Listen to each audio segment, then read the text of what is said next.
Magandang araw mga kaibigan.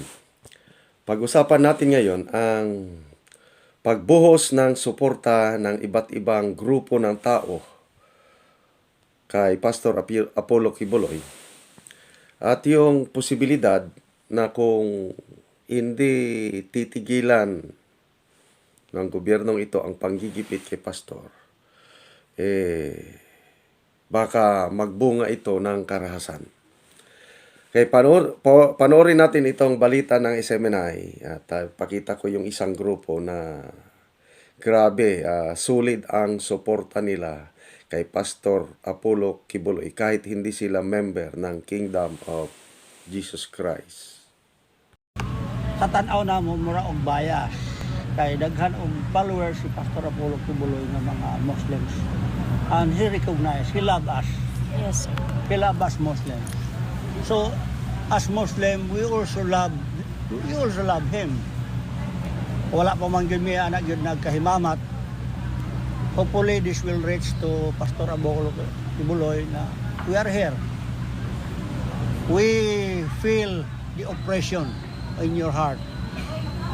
Tungod kay naagihan na muna. Dahil dito, nagpahayag din ang ating mga kababayang Muslim ng MNLF na kahandaan nitong lumaban para sa katarungan kay Pastor Apollo C. Kibuloy. Ang sa akin lang, I really appreciate our first meeting and you convinced me as a true person. Ang sa akin lang po, of course, you are a religious person. Only God can design everything. No? We surrender to our God.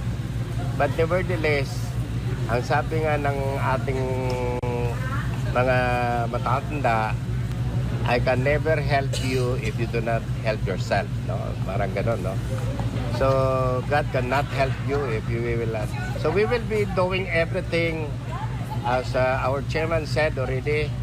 We are in full support of Pastor Apollo Kibuloy.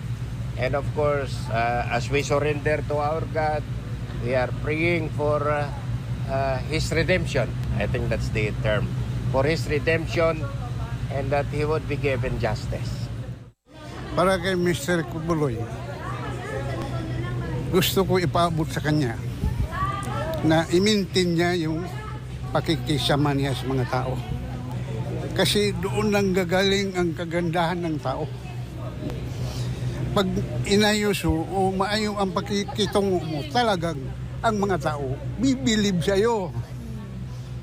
At silap ang lalaban para sa iyo. Ang sabi ko po kay Pastor, tabangan gud siya sa tanan tibuok Mindanao, makiguo sa gud siya. Kasi siya isa ka pastor nga maayuhon siya sa tao. Anak lang ni labi na kaning mga tausog, Muslim, Islam, Christian ug lumat, tabangan gud nato si Pastor Kibuloy. Kay ngano katong next last year akong bana tabang na siya dito sa bukid bitaw sa May Tamayong, nagato na sila dito, ma'am. Wala pa na nagyana si pastor, gitabangan gyud siya baayo. Kay buutang siya nga pagka-pastor.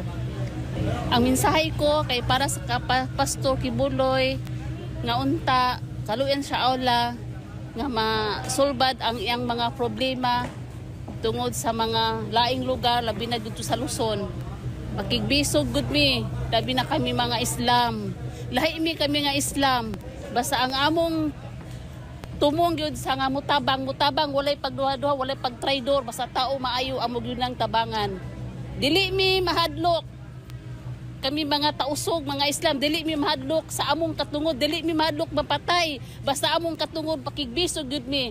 Labi na karon si pastor giingana nila nga laing lugar, amo nang pakigbisog, amo nang tabangan insyaallah. And we support Pastor Apollo Kibuloy. Allahu Akbar! Allahu Akbar! Sa huli, ang kanilang panawagan sa kasalukuyang pamahalaan, katarungan para kay Pastor Apollo C. Kibuloy at pagkakaisa para sa taong bayan. And then panawagan ako sa government ni BBM, please stop it. Kay Brother Martin Romualdez, stop it. So, yun po ang ating kapatirang Muslims, mga members ng Moro National Liberation Front specifically yung mga nakatira sa Davao City at neighboring areas. Alam ko, itong si Pastor Apollo Kibuloy, maraming tinutulungan ng mga Muslims and yung mga members ng indigenous tribes. Maalala ko nga nung prayer rally dyan sa Liwasang Bonifacio, sa Senado, maraming mga katutubo na nagpakita ng suporta. So, ngayon, natuwa ako na nakapanood ng MNLF Declaration of Support. Tinaon nila yung 56th anniversary celebration ng pagka-establish, organize ng MNLF. So, marami na akong mga napanood na videos na mga Muslim students nagte-testimony na scholars sila ng grupo ni Pastor Kibuloy, tinutulungan sila makapag-aral. At nakakatuwa itong ganitong mga balita na ipapakita ang kabutihang loob ni Pastor Apollo Kibuloy. Kasi grabe yung paninira sa kanya at may mga tao na hinusgaan na siya. Tinatawag na siyang kriminal. Anyway, hindi natin kontrolado ang paniniwala ng tao. Para sa akin, ang isang tao na hindi pa napapatunayang guilty sa isang krimen ng isang korte, presumed innocent. Kaya nakakalungkot yung ganun marinig mga tao na hinuhusgan na si Pastor Kibuloy na isang kriminal. Dahil yan sa Senate hearing na ginagawa ni Senator Hontiveros. Kasi mismo si Senator Hontiveros, tinatawag niya ng guilty si Pastor Kibuloy. Yes, it's true. May mga testigo na nag-a-appear sa Senate hearing. Kaya lang, those are just allegations. Kailangan sundin natin ang due process. So, ang next step na doon, ang pinaka-the best is magpunta na sa piskalya, mag-submit ng complaint affidavit, at hayaan natin ang piskalya na mag-determine ng probable cause. And then, pag may probable cause, i-file ang kaso sa korte. And then, bahala ang korte na mag-decide kung may krimen bang na gawa si Pastor Kibuloy. Dapat ganun. So, ito, maraming salamat sa mga kapatirang Muslims sa inyong suporta kay Pastor Kibuloy. Hindi ako member ng Kingdom of Jesus Christ. Hindi ko rin personal na kilala si Pastor Kibuloy. Ang alam ko lang kay Pastor Kibuloy, yung handa niyang labanan ang mga komunista.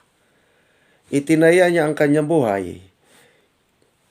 Tinodo buhos niya ang suporta ng SMNI, ang kanyang resources para labanan, tapusin itong komunistang ito. At ito ang malaking pasalamat ko kay Pastor Kibuloy at saka SMNI. Kaya ako, dahil yun ang pagkakilala ko sa kanya, kaya ako, sumusuporta ako dahil yun ang pagkakalam ko. Isa pa, yung kasabihan, tell me who are your friends and I will tell you who you are. So, sino ang mga kaibigan ni Pastor Kibuloy na kilala ko? Yan, ang mga best friend niya, mga Duterte. Ang mga Duterte, hindi naman mga abusadong tao.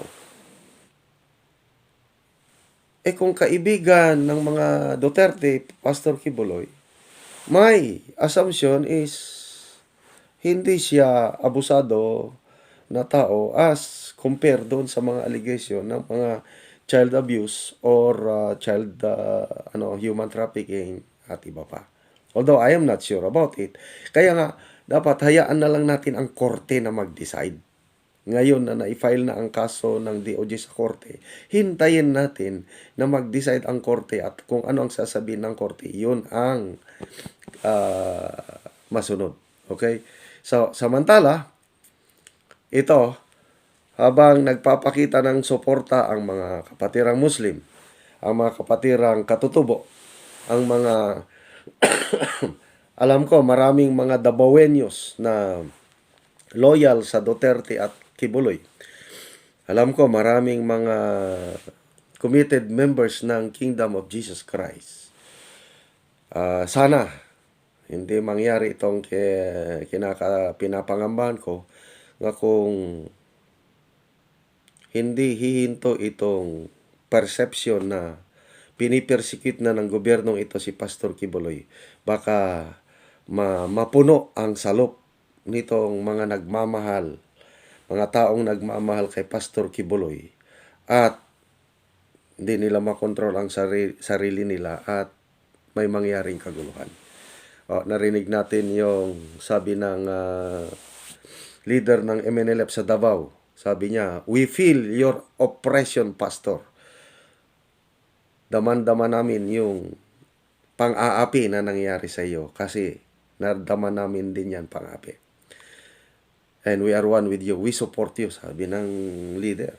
Sabi ng babae, mga tunay kaming kaibigan ni Pastor Kibuloy, hindi kami takot mamatay o handa naming ipaglaban si Pastor Kibuloy. Babae pa yun, ha? Nako. Excuse me. May sipon lang. Sana maayos ng matiwasay ito. At I don't know kung anong kinahanglan, lalo na na-serve na ba ang warrant, nandun na ba ang Sergeant at Arms sa Prayer Mountain. Ipanalangin lang natin na hindi magkagulo, walang dadanak na dugo. At sana hustisya ang mangibabaw sa pangyayaring ito.